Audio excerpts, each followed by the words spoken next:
बिस्मिल्लाहिर्रहमानिर्रहीम। अस्सलाम वालेकुम। ये आपका अपना डिजिटल प्लेटफॉर्म है। मैं तारिक मतीन हूँ। वल्लाहु खैरुल माकिरीन। अल्लाह सबसे बेहतर तदबीर फरमाने वाला है।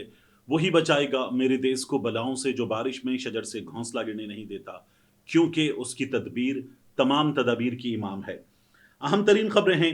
ये जो सिचुएशन है इंडिया और पाकिस्तान के दरमियान, जो भारत के जंगी जुनून की वजह से, पागलपन की वजह से बढ़ती चली जा रही है, इस सूरत हाल में सबसे पहले ताज़ा तरीन क्या है, मैं आपके सामने ये खबरें रखना चाहता हूं कि भारत अब ये कहते हुए कि पाकिस्तान के खिलाफ बड़ी फौजी कार्रवाई, बमबारी, तैयारों के जरिए, ऐसे तैयारों के जरिए जिन्हें उड़ाएंगे, अपनी फिजा में मौजूद रहेंगे और वहीं से हिट करेंगे। ये तमाम बातें की जा रही हैं भारत की जानिब से। तो क्या हो रहा है इस मामले में, ये मैं आपके सामने रखूंगा।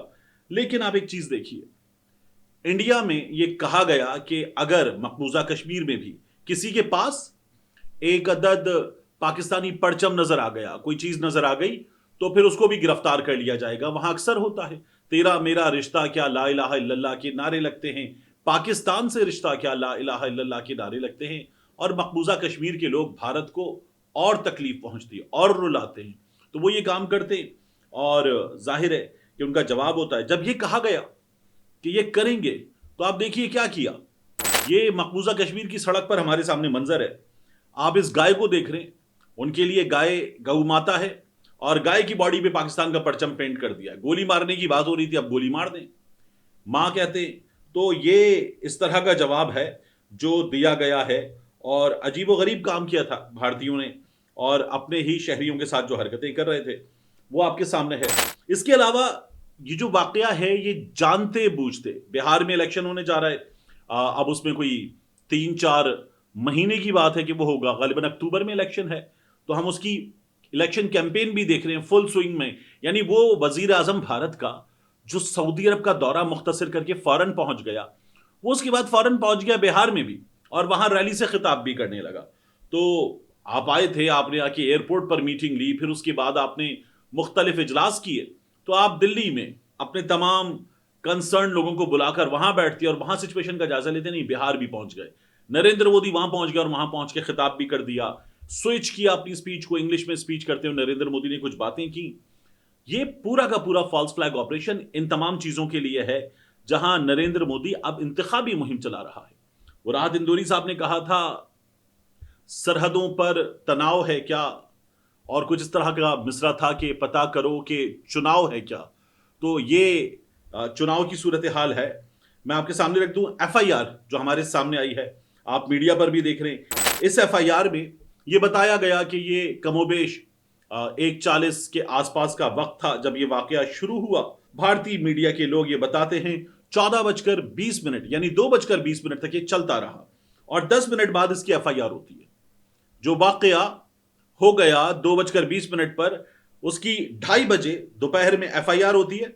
और एफआईआर करवाने वाले ने लिखवाया क्या है, ये उनकी लैंग्वेज है, आपको वर्ड से पता चलता है। जनाब आली, मजमून नालिश ये है कि इस वक्त थाना हाजा को मोतबर जराए से इत्तला मौसूल हुई है कि बामकाम बेसनन पहलगाम नामालूम दहशतगर्दों ने सरहद के पार बैठे आकाओं की ईमा पर, नामालूम दहशतगर्दों ने, जिनके बारे में मालूम नहीं है, उनके बारे में यह मालूम है कि सरहद पार बैठे आकाओं की ईमा पर किया गया ये सब कुछ। ये बाकायदा तौर पर तैयार करके रखा हुआ था कि क्या करना है। 2:20 पर यह वाकया आपके मुताबिक मुकम्मल होता है, हैवी गन फायर खत्म होता है, और फिर उसके बाद आप क्या कहते, आप कहते सरहद पार बैठे आकाओं की ईमा पर। तो आप पहले से तैयार थे इन तमाम चीजों के लिए। एक सोचे समझे मंसूबे के तहत नाजायज वसीलों से हासिल करदा खुदकार हथियारों से सयाहों पर, जो कि पहलगाम के इलाके में सैरो तफरी की गर्ज से आए हैं। अब इसमें आगे लिखा हुआ है हलाकत फैलाने, खौफ हिरास, अंधाधुंध फायरिंग की है। एफआईआर में आप कह रहे हैं अंधाधुंध फायरिंग, यानी खड़े हुए और बर्स्ट चला दिए, जिसको लगती है गोली लग जाए परवाह नहीं। और वहां पर आप जो विटनेसेस है उनके जरिए क्या बता रहे हैं, आप ये बता रहे हैं कि आए, आकर नाम पूछा, हिंदू नाम निकला और फिर उसके बाद गोली मार दी। किसी का मुसलमान नाम निकला तो उससे कलमा सुना, कोई आयत सुनी, लोगों की पतलून नीचे करके, अंडरवेयर नीचे करके उनका खतना शुदा होना ना होना ये चेक किया, और यकीनी बनाया कि हिंदू को गोली मार रहे हैं।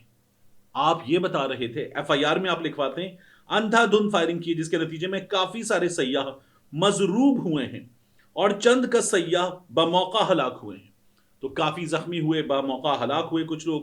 اور یہ آپ نے جو ایف آئی آر درج کی ہے، یہ ایف آئی آر ہی بتا دیتی ہے کہ کتنی بڑی چول اس وقت مودی سرکار نے ماری ہے. اور بین الاقوامی برادری کو انہوں نے اپنے میڈیا کے ذریعے، اپنے شور کے ذریعے پہلے سے تیاری کر رکھی تھی. سوشل میڈیا پر شور مچاتے ہوئے انہوں نے انگیج کیا، اور اس کے بعد ہم نے دیکھا کہ نیتن یاہو ٹویٹ کر رہا ہے، امریکہ سے آواز آ رہی کہ ہم انڈیا کے ساتھ کھڑے ہوئے ہیں. یہاں ہمیں ایک اور بات یاد رکھنی چاہیے کہ مودی سرکار کا اور اسرائیل کا گٹھ جوڑ بھی سامنے آ رہا ہے. بنجامن نیتن یاہو کے ٹویٹ کی تو ہم نے بات کر لی کہ جو مودی کی حمایت میں سامنے آیا ہے، لیکن آپ ایک اور چیز دیکھیے کہ انٹیلیجنس ذرائع یہ بتا رہے ہیں کہ سری نگر میں اسرائیلی اہلکار پہنچے ہیں، 15 کے قریب اسرائیلی اہلکار سری نگر پہنچے ہیں.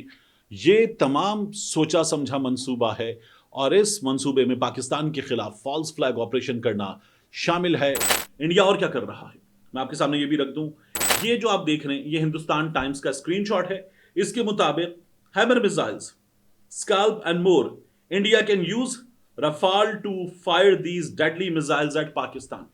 وہ اس وقت بتا رہے ہیں کہ ایک میٹنگ ہوئی ہے، یہ میٹنگ ہوئی ہے راج ناتھ سنگھ کے گھر پر، انڈیا کے وزیر دفاع کے گھر پر.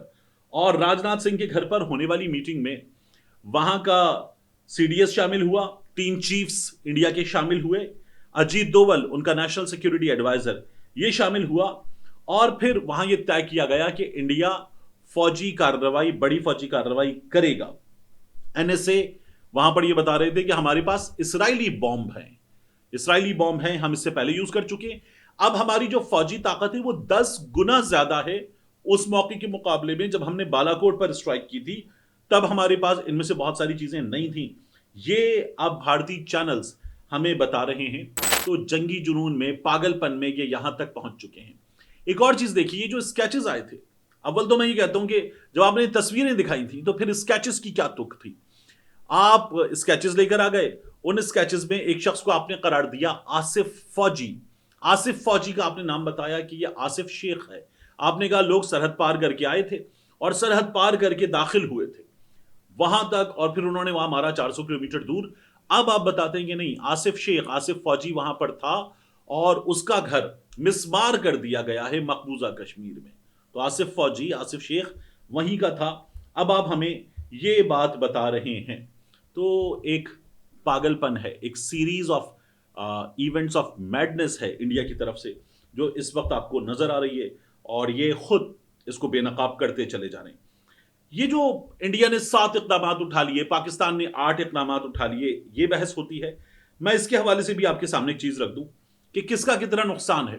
یعنی جب یہ کہا جاتا ہے نا کہ بھارتی طیارہ یہ پاکستان ہے، اڑے گا اور پاکستان کے اوپر سے گزر جائے گا، ہم لمبائی کے رخ پر ہیں بھارت کے پڑوس میں، تو اوپر سے گزر جائے گا، اسے گلف جانا ہوگا، یورپ جانا ہوگا، نارتھ امریکہ جانا ہوگا، سینٹرل ایشیا جانا ہوگا، تو بڑی جلدی پہنچ جائے گا.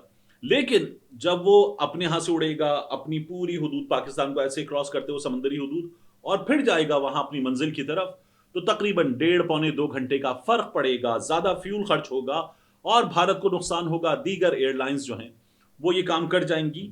تو یہ پہلے بھی ہوا ہے، 2019 میں ہوا ہے، تقریباً 5 مہینے تب بند رکھا گیا تھا پاکستان کی فضائی حدود کو بھارت کے لیے.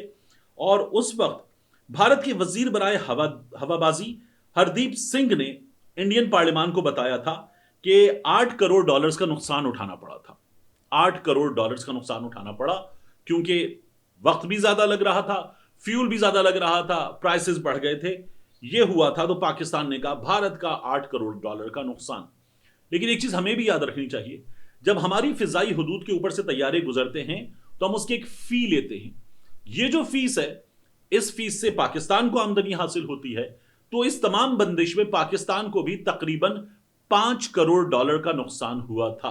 تو یہ جو ہم کہتے ہیں نا کہ بھارت کا نقصان ہے، بھارت پریشان ہے، بحران کی کیفیت ہے، تو بھارت میں پریشانی ہوگی. بھارت کے نائب صدر کی پرواز کے حوالے سے آج پتا چل رہا تھا کہ کم و بیش 1.25 گھنٹے ان کی پرواز جو ہے اس کا وقت بڑھ گیا، اور بھارت میں جو دیگر پروازیں ہیں ان تمام کو ری شیڈیول کرنا پڑا ہے. پروازیں معطل ہوئی ہیں، مسافروں کو بتا دیا گیا ہے کہ ایئرپورٹ آنے سے پہلے تمام چیزیں چیک کر لیجئے گا کیونکہ صورتحال غیر معمولی ہو چکی ہے. جہاں ہمیں یہ سب کچھ پتا چل رہا ہے وہاں ظاہر ہے کہ اس کے کانسیکوینسز دونوں طرف ہوتے ہیں. میں نے آپ سے پہلے بھی کہا، جنگ کبھی بھی کسی ایک ملک کا نقصان نہیں کرتی. जंग में नुकसान पाकिस्तान का होगा तो भारत का भी नुकसान होगा, तो जंग अवॉइड करने की चीज होती है। लेकिन मुझे एक और चीज नजर आई, हमारे यहां क्या हुआ है। आप देखिए, हमारे वजीर दिफा राजनाथ सिंह के घर पर पहुंचते हैं सारे चीफ्स और एनएसए, और वहां सूरत हाल का जायजा लिया जाता है और इंडिया कहता है हम हमला करेंगे, जवाब देंगे, बड़ी कार्रवाई करेंगे। अब आप ये देखिए कि हमारे वजीर दिफा ये यल्दा हकीम को इंटरव्यू दे रहे थे स्काई पर, और स्काई पर इंटरव्यू देते हुए इनसे सवाल हुआ, क्या आप ये तस्लीम करते हैं कि पाकिस्तान का एक तवील अरसे से दहशतगर्द तंजीमों की पुश्तपनाही का रिकॉर्ड रहा है? ये सवाल हुआ ख्वाजा आसिफ से इन हालात में जब भारत कह रहा है कि आप दहशतगर्दी कर रहे हैं और आपके यहां से लोग आए हैं। ख्वाजा आसिफ साहब जवाब देते हैं, देखें हम ये डर्टी वर्क अमेरिका के लिए, मगरिब के लिए, यूके के लिए 3 दहाइयों से कर रहे हैं। हमारी गलती थी, हम इसे भुगत रहे हैं। हमारा वजीर दिफा बैनुल अक़वामी फोरम पर बैठकर ये बात कर रहा है कि हाँ ये हमने कर रखा है। ये मजाक हमारे यहां वजीर दिफा ख्वाजा आसिफ साहब ने किया है। एक मिनिस्टर को, और इस तरह के पोर्टफोलियो के मिनिस्टर को, इस तरह की सिचुएशन में ये बताते हुए कि पाकिस्तान के इक़दामात सही थे या सही नहीं थे, ये बिल्कुल एक इस वक्त करने की डिबेट है ही नहीं। इस वक्त आपको ये करना होता है कि आप कौम का मोराल बूस्ट करते हैं, उठाते हैं और लोगों को बताते हैं कि हम सिचुएशन से निकलने के लिए तैयार हैं और हम पर जो इल्जाम लग रहा है ये इल्जाम गलत है। और याद रखिएगा कि पाकिस्तान ने भारत के मामले में जो काम किए हैं वो इसलिए भी किए हैं कि हमारे यहां सरबजीत सिंह आया है, हमारे यहां कश्मीर सिंह आया है, अजीत डोवल खुद हमारे यहां अपने असाइनमेंट्स करके गया है। वो ये बता रहा था, और वो ये बता रहा था कि उसको जब लाहौर में एक सीनियर ने पकड़ा था तो वो भी बता रहा था कि मैं एक अरसे से पाकिस्तान में अपने असाइनमेंट्स पर हूं, हमने कुलभूषण यादव पकड़ के रखा हुआ है। और इंडिया ने पाकिस्तान में गुज़श्ता कुछ बरसों में बार बार अपने टारगेट्स को निशाना बनाया है। तो इंडिया और पाकिस्तान ने एक दूसरे के साथ ये किया है। वजीर दिफा साहब बैठकर टेलीविजन पर जो बातें कर रहे हैं और इंटरनेशनल मीडिया पर बैठकर जो बातें कर रहे हैं, वो पाकिस्तान का मजाक उड़वाने वाला काम है। और मैं हैरान हूं कि कैसे कर रहे हैं ख्वाजा आसिफ साहब ये बातें। अब आप देखिए, अता तारड़ साहब को मैं देख रहा था, वो कह रहे थे कि जिस तरह पुलवामा वाकई के बाद हम जीते थे नैरेटिव की जंग, अब भी जीतेंगे नैरेटिव की जंग। पुलवामा वाकई के बाद नैरेटिव की जंग जीती थी जो सोशल मीडिया पर, वो जीती थी उन लोगों की वजह से कि जो बाकायदा तौर पर साथ खड़े हुए थे। अब आपने सोशल मीडिया बंद कर रखा है, ट्विटर आपने बंद कर रखा है, बंदों को आप उठा रहे हैं, पीका आप लगा रहे हैं और मुसलसल आपने लोगों को डराया हुआ है। अब हमारे यहां वो ट्विटर हैंडल जो इमरान खान की बात सबसे ज्यादा ट्रैफिक लेता था, क्या उस ट्विटर हैंडल से कोई एक ट्वीट भी होता है? मैं तो उस ट्विटर हैंडल का इस वक्त नाम भी नहीं ले रहा, क्या उस ट्विटर हैंडल से कोई एक ट्वीट भी होता है? वो भी नहीं होता। तो ये सिचुएशन अगर हमारे यहां है इस वक्त, तो फिर ये अता तारड़ साहब कैसे कह रहे हैं कि हम ये नैरेटिव की जंग जीतेंगे? बाकायदा तौर पर एक डिवीजन है, उस डिवीजन में आप ये बातें कर रहे हैं। हां, इस डिवीजन में आप लोगों को निशाना बनाया जा रहा है, लेकिन जब इंडिया की बात होती है तो लोग खड़े हुए हैं पाकिस्तान के साथ, लोग खड़े हुए हैं अफवाज के साथ, पाकिस्तान के दिफा के साथ।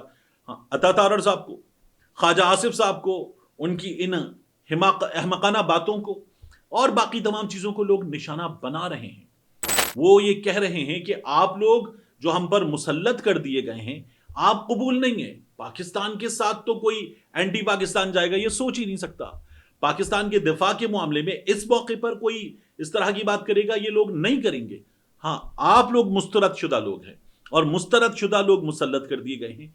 ये बात इस वक्त हर शख्स कर रहा है और आपको सामने बिठाकर ये बातें टेलीविजन प्रोग्राम्स में की जा रही हैं। तो इज्जत अफजाई आप लोगों की हो रही है।